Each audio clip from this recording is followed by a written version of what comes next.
Hello everyone, ओम नमः शिवाय and welcome back to the channel. I hope कि आप सभी ठीक होंगे और अपना भी ध्यान रख रहे होंगे और आप सभी के यूपी पुलिस एग्ज़ाम की प्रिपरेशन भी एकदम बढ़िया चल रही होगी। और आज है day 16 of UP police preparation. और आज हम क्या क्या चीज़ें पढ़ने वाले हैं, क्या क्या टॉपिक्स कवर करने वाले हैं, इन सब चीज़ों के बारे में हम वीडियो के थोड़ा बाद में बात करेंगे। और हाँ, एक और चीज़ मुझे आप सभी से डिस्कस करनी है कि मैंने जो मॉक टेस्ट दिया था संडे में, उसके स्कोर के बारे में भी हम आज डिस्कस करने वाले हैं और डिटेल में डिस्कस करेंगे। और इस बार मैंने कट ऑफ को पार कर लिया है और मैंने जो पहले 2 मॉक टेस्ट दिए हैं, जो मैंने 2 मॉक टेस्ट पिछले संडे में दिए थे, उनसे अच्छा स्कोर हुआ है मेरा इस बार। तो इसलिए मैं थोड़ा खुश हूँ और मैथ्स में भी काफ़ी अच्छा स्कोर हुआ है। और आज के टॉपिक्स डिस्कस करने से पहले आपके कुछ क्वेश्चंस का आंसर कर देते हैं। और इन क्वेश्चंस के आंसर करना तो एक परंपरा बन चुकी है और मैं बहुत खुश हूँ कि आप सभी इतने सारे क्वेश्चन करते हो।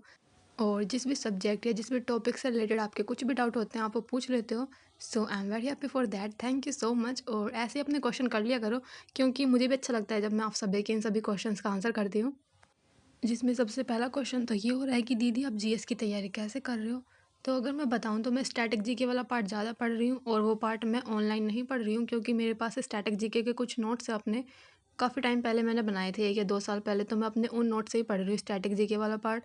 और करंट अफेयर की बात करूँ तो मैं कहीं से भी पढ़ लेती हूँ, वो तो मैं कुछ बहुत ज़्यादा फिक्स नहीं है, लेकिन कभी कभी मैं जो ज़्यादातर पढ़ती हूँ वो क्रेजी जीके ट्रिक्स से पढ़ लेती हूँ, करंट अफेयर वाला पार्ट।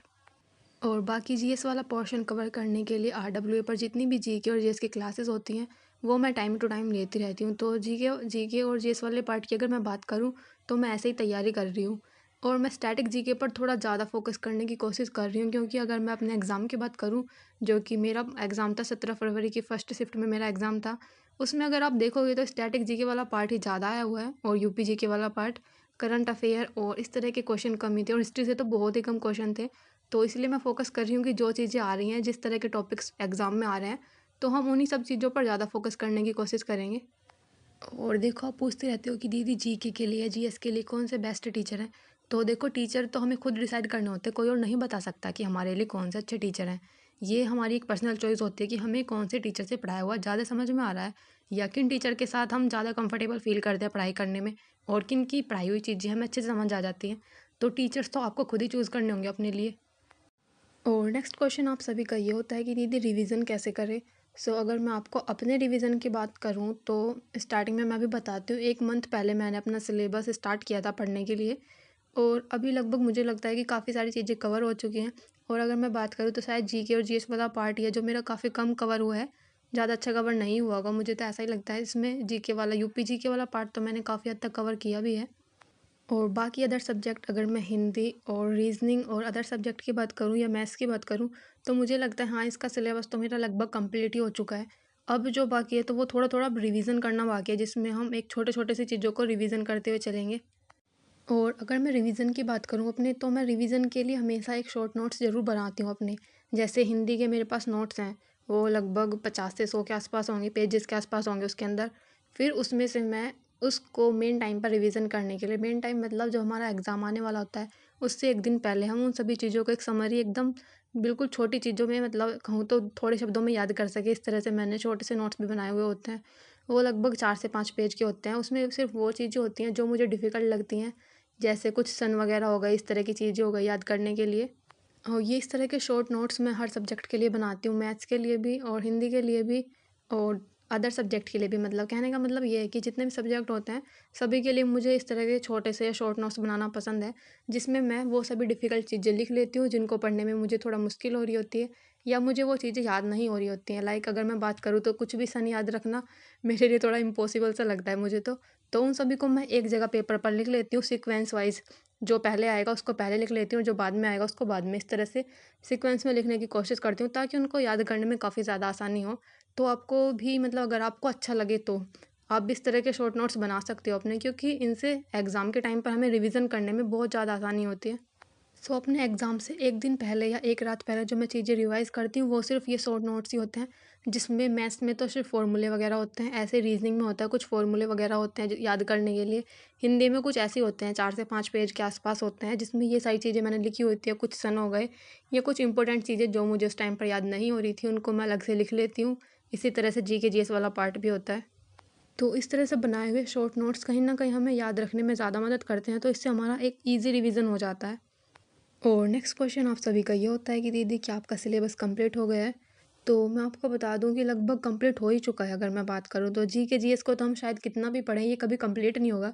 तो इसलिए इस वाले पार्ट को मुझे इंक्लूड नहीं करना चाहिए, क्योंकि मुझे हमेशा यही लगता है कि जी के जीएस वाला पार्ट मेरा नहीं हुआ है अभी तक। सो इसलिए मैं हमेशा बोलती रहती थी कि मेरा अभी सिलेबस कंप्लीट नहीं हुआ है। तो अगर मैं बात करूँ तो हिंदी और रीजनिंग और मैथ्स वगैरह का सिलेबस तो लगभग कंप्लीट हो ही चुका है। अब बस मैं जितना ज़्यादा ध्यान दे रही हूँ तो सिर्फ वो प्रैक्टिस पर ध्यान दे रही हूँ ज़्यादा। और फोर्थ क्वेश्चन आप सभी का ये होता है कि दीदी मैथ्स में स्कोर को कैसे इंक्रीज़ करें? हमारा मैथ्स में मॉक टेस्ट में स्कोर हमेशा कम आता है, 10 से 11 क्वेश्चन ही सोल्व हो पाते हैं। तो देखो, मैथ्स में स्कोर इंक्रीज़ करने का सिर्फ एक ही फंडा है, जिसमें आपको प्रैक्टिस करनी होगी। आपको कोई बुक मंगा लेनी चाहिए मेरे अकॉर्डिंग तो प्रैक्टिस के लिए कोई अच्छी सी बुक, क्योंकि ऑनलाइन प्रैक्टिस नहीं हो पाती है अच्छे से। मुझे भी पता है ये ऑनलाइन प्रैक्टिस करना थोड़ा मुश्किल है, क्योंकि जितने टाइम में ऑनलाइन प्रैक्टिस हम करते हैं उसमें काफ़ी कम क्वेश्चन हो पाते हैं और हमारा टाइम ज़्यादा लग चुका होता है। अगर मैं प्रैक्टिस की बात करूँ तो ऑफलाइन प्रैक्टिस आई थिंक ज़्यादा बेटर है। तो आपको कोई बुक मंगा लेनी चाहिए, जो भी आपको अच्छी लगे वो आप मंगा सकते हो।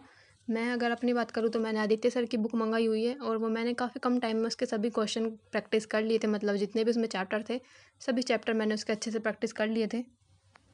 तो कहीं न कहीं मुझे लगता है कि मैंने जो इतनी मैथ्स की प्रैक्टिस की है, अपनी पूरी प्रैक्टिस बुक मैंने वो सोल्व की थी। और उसके अदर जितने भी प्रैक्टिस सेट होते हैं ऑनलाइन में, जो प्रैक्टिस सेट लेती हूँ, वो सभी मैंने सोल्व किए हैं, 2 बार सोल्व किए हुए हैं। तो जिस वजह से मुझे लगता है कि मेरे मैथ्स का स्कोर थोड़ा ठीक हो रहा है और अच्छा खासा इंक्रीज़ हो रहा है। इस बार मैं बात करूँ तो इस वाले व्लॉग में आप देखना कि मैंने जो संडे मॉक टेस्ट दिया उसमें मेरा मैथ्स का स्कोर क्या रहा है। तो मैं काफ़ी खुश हूँ कि मेरा मैथ्स का स्कोर ये रहा है। मैं तो बस इतना ही बोलना चाहूँगी, अगर आपको अपना मैथ्स का स्कोर अच्छा करना है या मैथ्स में स्कोर जितना भी अभी आपका है फ़िलहाल, आपको इंक्रीज़ करना है, तो प्रैक्टिस पर ज़्यादा ध्यान दो। और एक बार किसी भी बुक से जो भी आपको अच्छे लगते हैं, एक बार प्रैक्टिस ज़रूर कर लो अच्छे से सभी क्वेश्चंस की। एंड आई होप कि मैंने आप सभी के सभी क्वेश्चंस के आंसर कर दिए हैं। बाकी आपके जितने भी क्वेश्चन होंगे उन सभी के आंसर मैं नेक्स्ट वीडियो में कर दूँगी। तो जितने भी आपके क्वेश्चन हैं तो प्लीज़ कमेंट कर देना। आज है day 16 of UP police preparation और आज का स्टडी प्लान कुछ ये रहने वाला है। सबसे पहले तो मैंने अपने घर का सारा काम निपटाने के बाद आराम से 1 घंटे की नींद ली है, क्योंकि रात में बहुत ज़्यादा आंधी वगैरह आई थी, जिस वजह से लाइट नहीं आई थी और मैं सो नहीं पाई थी सही से। तो मुझे बहुत ज़्यादा नींद आ रही थी काम करने के बाद, तो इसलिए मैंने सोचा कि सबसे पहले पढ़ाई करने से पहले थोड़ी सी नींद पूरी कर लेती हूँ अपनी। और सोकर उठने के बाद सबसे पहले तो मैंने यहाँ पर रीज़निंग पढ़ी है अपनी। रीज़निंग में मैंने प्रैक्टिस सेट सॉल्व किया है, क्योंकि अब मैं ज़्यादातर प्रैक्टिस सेट सॉल्व कर रही हूँ, क्योंकि सिलेबस तो लगभग कंप्लीट हो चुका है। बार बार सिलेबस कंप्लीट करने का ये तो कुछ फ़ायदा नहीं है। अब एग्ज़ाम के टाइम पर मैं रिवीजन करूँगी इसका। अभी जितना हो सकता है मैं प्रैक्टिस पर ध्यान देने की कोशिश कर रही हूँ, जिसमें सभी सब्जेक्ट की मैं प्रैक्टिस कर रही हूँ, रीज़निंग, मैथ्स वगैरह की। तो यहाँ पर मैंने रीज़निंग का एक प्रैक्टिस सेट सॉल्व किया जो कि राहुल सर ने कराया था, और उसके बाद मैंने एक और प्रैक्टिस सेट सॉल्व किया जो कि संदीप सर ने कराया था। तो अगर मैं दोनों के प्रैक्टिस सेट की बात करूँ तो काफ़ी डिफरेंस लगता है मुझे दोनों सर के कराए हुए में। तो प्रैक्टिस सेट पर दोनों ही सर अच्छे कराते हैं। यहाँ पर रीजनिंग की दोनों क्लास कंप्लीट करने के बाद मैंने यहाँ पर कुछ की थी मैथ्स की प्रैक्टिस, जिसमें मैंने एलसीएम और एचसीएफ के कुछ क्वेश्चन किए हैं अपनी बुक से। तो यहाँ से मैंने थोड़ी सी एलसीएम और एचसीएफ की प्रैक्टिस की थी, और उसके बाद अपना थोड़ा सा मैथ्स के कुछ फॉर्मूले रिवाइज़ किए थे, क्योंकि मुझे इसके बाद मॉक टेस्ट भी देना था। मॉक टेस्ट मैं शाम के टाइम ही देती हूँ, सुबह नहीं देती हूँ। और पहली बात तो अगर मैं बात करूँ तो सुबह के टाइम मुझे टाइम नहीं मिल पाता है मॉक टेस्ट देने का। आप सभी तो सुबह-सुबह पूछने लग जाते हो कि दीदी आपने मॉक टेस्ट दिया नहीं दिया? तो मैं तो मॉक टेस्ट शाम के टाइम देती हूँ वैसे भी।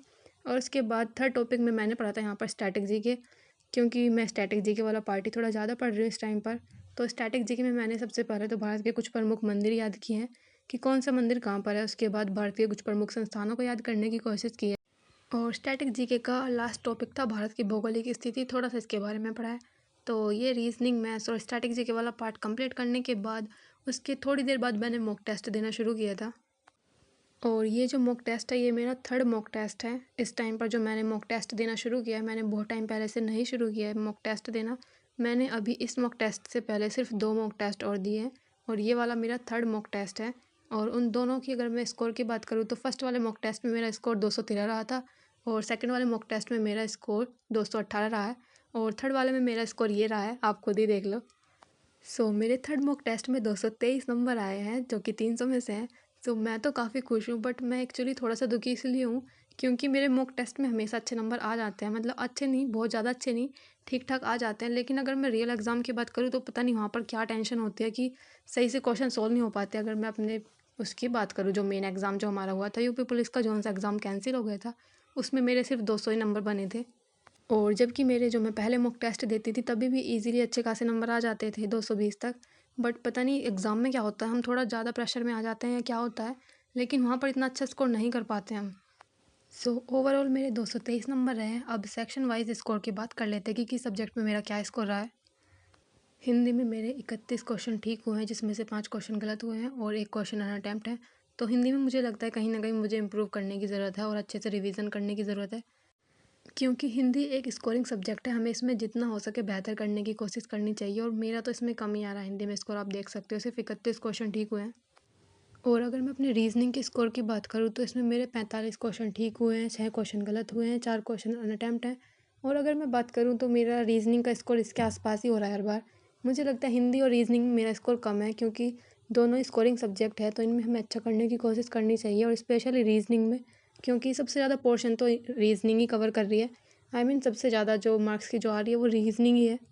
सो कहीं ना कहीं मुझे रीजनिंग और हिंदी की और ज़्यादा प्रैक्टिस करनी होगी, ताकि दोनों में अपना स्कोर थोड़ा इम्प्रूव कर सकूं। और अभी तक अगर मैं बात करूं तो मैं अपने सिर्फ मैथ्स के स्कोर से खुश हूं। और अगर मैं अपने मैथ्स की बात करूं तो इसमें मेरे 19 क्वेश्चन ठीक हुए हैं और 1 क्वेश्चन अनअटेम्प्ट है। तो अगर मैं बात करूँ, ये एक क्वेश्चन वो था जिसमें 2 पाई चार्ट दिए हुए थे, तो उसमें जो 1000 दिया होता वो मुझे समझ नहीं आ रहा था वो एक पाई चार्ट के लिए था, वो दोनों के लिए था। तो जिस वजह से वो मेरा क्वेश्चन नहीं हो पाया था और मैंने फिर उस क्वेश्चन को अनअटेम्प्ट ही छोड़ दिया था। अगर मैं अपने स्कोर की बात करूँ, अभी तक मैंने 3 मॉक टेस्ट दिए हैं और उन सभी में मेरा सबसे अच्छा स्कोर मैथ्स में रहा है, जिसमें मेरे शायद फर्स्ट वाले मॉक टेस्ट में 17 थे और दूसरे में शायद 18 थे और इस बार 19 हैं।